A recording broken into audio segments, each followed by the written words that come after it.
কিসে রিজিক বাড়ে, কি করলে রিজিকে ভরপুর বারাকা হয়, রিজিকের চাবিকাঠি কোথায়, কোন পথে চললে রিজিকে ভরপুর বারাকা হবে, আমার জীবনে বরকত নেমে আসবে রিজিকে, এটা জানতে মনে যাচ্ছে না আমাদের? হ্যাঁ, কষ্ট হচ্ছে আপনাদের? কষ্ট হচ্ছে? তাহলে কি করলে রিজিকে ভরপুর বারাকা হয়, কি করলে আমার জীবনে ভরপুর বারাকা নেমে আসে, এই পয়েন্টটাতে আমরা একটু আলোকপাত করি। যেসব কাজ করলে আমাদের জীবনে রিজিকে আসমানি বারাকা নেমে আসবে, আমাদের রিজিকে আসমানি বারাকা নেমে আসুক, আমরা চাই কি চাই না? সবাই আমরা চাই নিশ্চয়ই। যে কাজ করলে রিজিকে আসমানি বারাকা আসে, এর এক নম্বর হচ্ছে তাকওয়াল্লাহ, আল্লাহর ভয়। আল্লাহ তাআলা বলছেন, ওয়া ইয়াত্তাকিল্লাহা ইয়াজআল লাহু মাখরাজা ওয়া ইয়ারযুকহু মিন হাইসু লা ইয়াহতাসিব।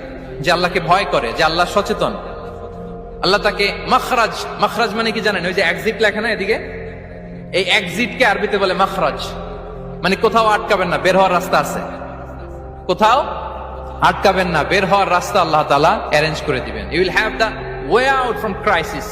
ক্রাইসিসে পড়লে, সংকট মোমেন্টে আল্লাহ তাআলা ওখান থেকে এক্সিটের ব্যবস্থা আপনাকে করে দিবেন।